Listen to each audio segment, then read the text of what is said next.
오늘 말씀은 신명기 1장 1절부터 18절입니다. 오늘부터 신명기를 강해해 보려고 합니다. 이는 모세가 요단 저쪽 숲 맞은편의 아라바 광야 곧 바란과 도벨과 라반과 하세롯과 디사합 사이에서 이스라엘 무리에게 선포한 말씀이니라. 호렙산에서 세일산을 지나 가데스 바네아까지 10하루길이었더라. 40째 해 11째 달 그달 첫째 날에 모세가 이스라엘 자손에게 여호와께서 그들을 위하여 자기에게 주신 명령을 다 알렸으나 그때에 모세가 헤스본에 거주하는 아모리 왕 시온을 쳐 죽이고 에드레이에서 아스다롯에 거주하는 바산 왕 롯을 쳐 죽인 후라. 모세가 요단 저쪽 모압 땅에서 이 율법을 설명하기 시작하였더라. 일러스되 우리 하나님 여호와께서 호렙산에서 우리에게 말씀하여 이르시기를 너희가 이 산에 거주한 지 오래니 방향을 돌려 행진하여 아모리 족속의 산지로 가고 그 근방 곳곳으로 가고 아라바와 산지와 평지와 네겝과 해변과 가나안 족속의 땅과 레바논과 큰 강 유브라데까지 가라. 내가 너희의 조상 아브라함과 이삭과 야곱에게 맹세하여 그들과 그들의 후손에게 주리라 한 땅이 너희 앞에 있으니 들어가서 그 땅을 차지할지니라. 그때 내가 너희에게 말하여 이르기를 나는 홀로 너희의 짐을 질 수 없도다. 너희의 하나님 여호와께서 너희를 번성하게 하셨으므로 너희가 오늘날 하늘의 별과 같이 많거니와 너희 조상의 하나님 여호와께서 너희를 현재보다 1000배나 많게 하시며 너희에게 허락하신 것과 같이 너희에게 복 주시기를 원하노라. 그런즉 나 홀로 어찌 능히 너희의 괴로운 일과 너희의 힘겨운 일과 너희의 다투는 일을 담당할 수 있으랴. 너희의 각 지파에서 지혜와 지식이 있는 인정받는 자들을 택하라.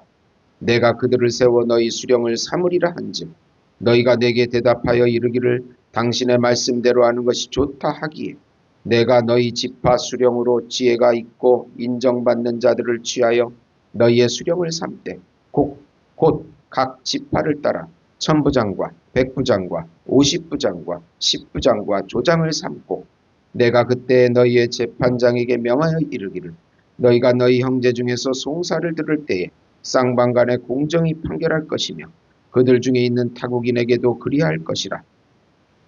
재판은 하나님께 속한 것인즉 너희는 재판할 때 외모를 보지 말고 귀천을 차별 없이 듣고 사람의 낯을 두려워하지 말 것이며 스스로 결단하기 어려운 일이 있거든 내게로 돌리라 내가 들으리라 하였고 내가 너희 행할 모든 일을 그때 너희에게 다 명령하였느니라.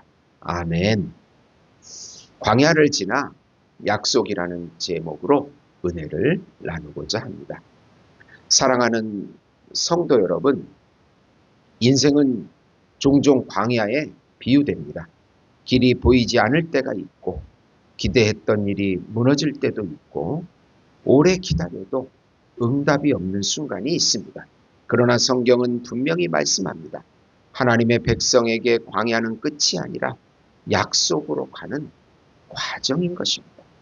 신명기는 모세의 마지막 설교입니다. 이제 이스라엘은 요단강 앞에 서 있습니다. 광야 40년이 지나고 새로운 시작을 앞두고 있습니다. 그러면서 모세는 그 다음 세대에게 지나온 시간을 회상하며 하나님께서 어떻게 우리들을 인도해 주셨는지를 다음 세대들에게 가르치고 있습니다. 오늘 본문을 통해서 하나님께서 우리에게 주시는 세 가지 은혜를 살펴보겠습니다. 우선 하나님께서 하나님의 자녀의 모든 인생을 주권적으로 인도하심을 믿으라는 것입니다. 오늘 말씀은 모세가 모압 평지에서 다음 세대들에게 지난 과거를 회상하는 내용입니다. 출애굽 이후에 호렙산에서 출발하여 지금 여기 가나안 입구까지 왔습니다. 그 과정 속에서 가네스 바데아 사건으로 불순종해서 40년을 광야에 머물러야 했고 영적 훈련을 받아야 했습니다. 그 긴 시간 동안 하나님은 당신의 백성들을 버리지 않으시고 훈련시키시고 인도하신 것입니다. 하나님께서는 출애굽만 하신 것이 아니라 광야 여정 전체를 인도하셨습니다. 백성의 실패와 지체 속에서도 하나님의 언약을 계속 이어져 왔습니다. 이 산에 거한 지 오래니 떠나라. 6절에 이 말씀은 현재 안주하지 말고 하나님의 약속을 믿고 믿음으로 전진하라는 의미입니다. 우리의 인생도 동일합니다. 과거를 회상하면서 하나님의 은혜를 기억합니다. 우리의 인생 가운데 실패와 절망 속에서도 하나님의 은혜는 신실하게 역사하셨습니다. 지금 보면 그것은 바로 우리의 신앙을 훈련시키신 것입니다. 그래서 우리는 현재에만 머물지 말고 계속해서 믿음으로 나아가야 하는 것입니다. 좀 더 구체적으로 살펴보면 신명기 1장 6절 7절입니다. 너희가 이 산에 거한 지 오래니 방향을 돌려 진행하라. 하나님은 멈춰있는 백성에게 다시 출발을 명령하십니다. 사랑하는 여러분, 하나님은 넘어졌다고 끝내시는 분이 아닙니다. 실패했다고 포기하시는 분이 아닙니다. 베드로는 예수님을 3번 부인했습니다. 사람들 앞에서 저주까지 하며 예수님을 모른다고 했습니다. 그러나 부활하신 예수님은 베드로를 다시 찾아오셨습니다. 요한복음 21장에서 예수님은 베드로에게 3번 물으십니다. 내가 나를 사랑하느냐? 그리고 다시 사명을 맡기십니다. 실패보다 더 큰 것은 하나님의 은혜입니다. 다윗도 마찬가지입니다. 광야에서 사울에게 쫓기며 수없이 눈물을 흘렸습니다. 그러나 그 광야는 다윗을 왕으로 준비시키는 시간이었던 것입니다. 시편 23편 4절입니다. 내가 사망의 음침한 골짜기를 다닐지라도 해를 두려워하지 않을 것은 주께서 나와 함께 하십니다. 광야의 핵심은 환경이 아닙니다. 하나님과 함께 하시는가입니다. 저도 이스라엘에 갔을 때 광야를 걸어볼 기회를 얻었습니다. 아무것도 없습니다. 그러나 거기에 누군가 함께 계셨습니다. 그 광야는 보이는 것이 아무것도 의지할 것이 없습니다. 그 속에 계시는 하나님을 만나는 장소가 바로 광야인 것입니다. 어느 선교사님의 이야기입니다. 아프리카 선교지에서 수년 동안 아무 열매가 없었습니다. 너무 낙심하여 하나님께 기도했습니다. 하나님, 왜 아무 열매가 없습니까? 그런데 몇 년 뒤 그 마을에 큰 부흥이 일어났습니다. 그때 선교사는 깨달았습니다. 하나님은 보이지 않는 곳에서도 일하고 계셔. 우리도 마찬가지입니다. 지금은 이해가 되지 않아도 하나님은 일하고 계십니다. 이사야 55장 8절 9절은 이는 내 생각이 너희 생각과 다르며 내 길은 너희의 길과 다름이니라. 광야는 낭비가 아닙니다. 광야는 하나님이 우리를 연단하는 학교입니다. 욥도 모든 것을 잃었습니다. 그러나 그는 이렇게 고백했습니다. 그가 나를 단련하신 후에 내가 정금같이 되어 나오리라. 욥기 23장 10절. 사랑하는 성도 여러분, 혹시 오래된 문제 때문에 낙심하고 있습니까? 기도해도 변화되지 않는 현실 때문에 지쳐 있습니까? 그러나 하나님은 지금도 여러분의 삶을 주권적으로 인도하고 계십니다. 로마서 8장 28절입니다. 모든 것이 협력하여 선을 이루느니라. 광야 끝에는 반드시 하나님의 약속이 기다리고 있는 것입니다. 두 번째로 하나님의 나라는 혼자가 아니라 동역자와 함께 세워가는 나라입니다. 9절에서 12절입니다.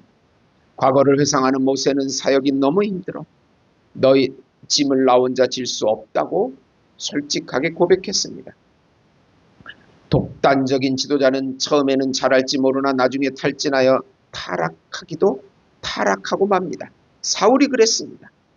그래서 공동체를 위하여 지도자를 세우셨습니다. 하나님의 일은 독단이 아니라 공동체로 이루어집니다. 교회에 세워진 지도자는 하나님이 우리를 위하여 세우신 선물입니다. 교회는 절대로 한 사람의 힘으로 세워지지 않습니다. 서로 짐을 나누는 것이 성도의 모습입니다. 목회자, 중직자, 교사, 모든 직분들이 하나님이 세우신 질서 안에서 동역하는 것입니다. 같이 동역할 때 교만하지 않고 모든 영광을 하나님께 돌릴 수 있는 것입니다. 좀 더 구체적으로 살펴보면은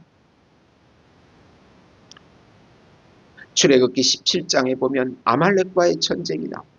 모세가 손을 들면 이기고 손을 내리면 집니다. 결국 아론과 훌이 모세의 팔을 붙들어 줍니다. 혼자였으면 쓰러졌을 것입니다. 그러나 함께 했기에 승리했습니다. 전도서 4장 9절에서 10절은 말씀합니다. 두 사람이 한 사람보다 나음은 그들이 수고함으로 좋은 상을 얻을 것입니다. 교회는 혼자 신앙생활하는 것이 아닙니다. 함께 울고 함께 기도하고 함께 세워가는 예수 생명 공동체입니다. 초대교회 성도들은 서로의 필요를 채워주었습니다. 사도행전 2장 44절입니다. 믿는 사람이 다 함께 있어 모든 물건을 서로 통용하고. 오늘날 많은 사람들이 외로움 속에 살아갑니다. 사람은 많지만 진정한 참 관계는 점점 약해지고 있습니다. 그러나 교회는 세상과 달라야 합니다. 어느 성도님은 큰 병으로 수술을 받게 되었습니다. 너무나 두렵고 외로웠습니다. 그런데 새벽마다 교회 성도들이 와서 함께 기도해 주었습니다. 그 성도님은 이렇게 간증했습니다. 하나님이 교회를 통해 나를 붙들어 주시는 것을 느꼈습니다. 갈라디아서 6장 2절은 말씀합니다. 너희가 짐을 서로 지라. 그리하여 그리스도의 법을 성취하라. 숯 한 개는 금방 식어버립니다. 그러나 함께 모인 숯은 오래 뜨겁습니다. 신앙도 같습니다. 혼자 있으면 쉽게 낙심합니다. 그러나 함께 예배하고 함께 기도하고 다시 살아납니다. 예수님도 제자들을 혼자 보내지 않으시고 둘씩 보내셨습니다. 하나님은 동역자를 통해 역사하십니다. 사랑하는 성도 여러분, 기도를 나누고 아픔을 나누고 함께 하나님의 나라를 세워 가십시오. 세 번째로 모든 지도자들은 하나님의 말씀대로 공의로 판단하고 사역해야 합니다. 그 당시 모세는 지도자들에게 재판의 원칙을 가르쳤습니다. 사람의 인정을 따라서 판단하지 말고 하나님의 공의대로 판단하라는 것입니다. 재판은 하나님께 속한 사역입니다. 지도자는 사람의 눈치보다 하나님을 두려워하고 약자와 강자를 차별하지 말아야 합니다. 그렇게 교회 안에서 지도자들은 성도들을 차별하지 말아야 하고 인간관계보다는 진리를 우선해야 합니다. 즉 교회 안에서는 공의와 사랑이 같이 흘러야 건강한 구원 공동체가 됩니다. 지도자는 성도들의 인기보다 공의와 정직을 붙들고 사역해야 합니다. 요즘 한국교회에 일어나는 모든 문제들은 바로 공의와 사랑의 원칙으로 사역하지 않았기에 생겨나는 문제임을 꼭 기억해야 합니다.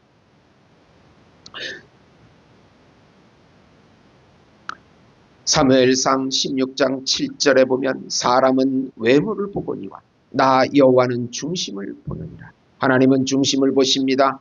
다니엘은 바벨론 왕 앞에서도 하나님 편에 섰습니다.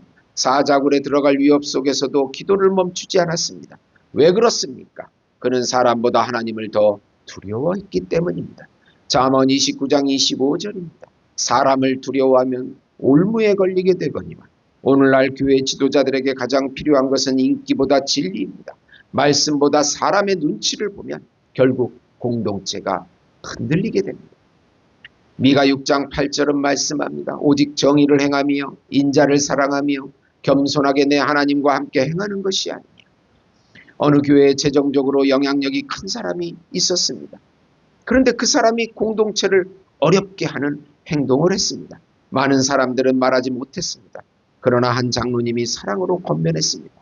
교회는 사람의 힘으로 세워지는 곳이 아니라 하나님의 진리 위에 세워지는 곳입니다. 처음에는 갈등이 있었지만 결국 공동체는 더 건강해졌습니다. 진리는 순간적으로 불편할 수 있지만 결국 공동체를 살립니다. 예수님께서도 말씀하셨습니다. 너희 중에 큰 자는 섬기는 자가 되어야 하리라. 마태복음 23장 11절입니다. 교회의 직분은 권력이 아니라 섬김입니다.